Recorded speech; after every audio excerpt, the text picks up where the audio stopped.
बिस्मिल्लाहिर्रहमानिर्रहीम। बहुत से भाई मुझे बार बार कॉलें कर रहे हैं, कमेंट्स कर रहे हैं कि भाई जो मजलिस शूरा है उसके ऊपर जो एफ़आईआर दर्ज हुई हैं इसके बारे में आपके पास क्या रिपोर्ट है।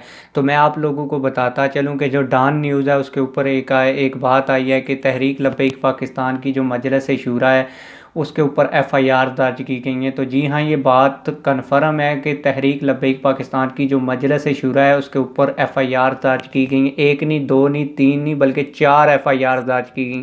बाकी डिटेल आपको आगे चल के बताता हूँ, लेकिन आप लोगों से एक रिक्वेस्ट है, अगर आपने अभी तक हमारे चैनल को सब्सक्राइब नहीं किया तो चैनल को सब्सक्राइब कर दें, बेल आल नोटिफिकेशन ऑन कर दें ताकि आने वाली लेटेस्ट वीडियोस आपको मिलती रहें।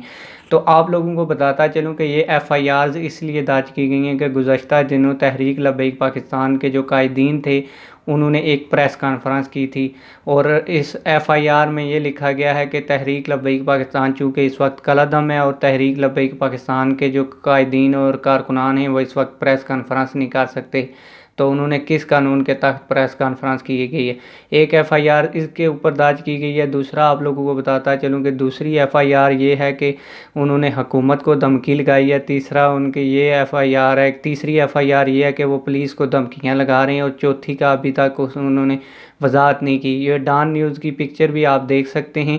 अब इस चीज़ का हाल क्या है, बहुत से लोग मुझे कह रहे हैं कि ये एफ़आईआर दर्ज हो गई है तो अभी मजलिस शूरा के जितने अरकान हैं इनको गिरफ़्तार कर लिया जाएगा। तो आप लोगों को बताता चलूँ कि ये जो एफ़आईआर दर्ज की गई हैं इनके हवाले से तहरीक लब्बैक पाकिस्तान के जो कायदीन हैं उनको ज़मानत क़ब्ल अज़ गिरफ़्तारी करवानी होगी, नहीं तो फिर उनको गिरफ़्तार कर लिया जाएगा। और आपको ये भी बता दूं कि जो ज़मानत क़ब्ल अज़ गिरफ़्तारी होती है वो ये होती है कि गिरफ़्तारी से पहले आप ज़मानत करवा लेते हैं, फिर पुलिस आपको गिरफ़्तार नहीं करती बल्कि आपका जो केस है वो कोर्ट में चलता रहता है। फिर अगर फ़ैसला आ जाए, फ़र्द जुर्म आयद हो जाए तो फिर उसके बाद आपको जेल में लेके जाते हैं, वरना नहीं। और जो अगर ज़मानत क़ब्ल अज़ गिरफ़्तारी ना करवाई जाए ना तो फिर जैसा कि कल आप लोगों ने देखा कि समुंदरी और ओकाड़ा के जो अमीर थे उनका नाम एफ़आईआर में दर्ज था, उनको पता नहीं था कि हमारा नाम एफ़आईआर में दर्ज है। तो फिर उन्होंने ज़मानत क़ब्ल अज़ गिरफ़्तारी नहीं करवाई थी तो उनको गिरफ़्तार कर लिया गया।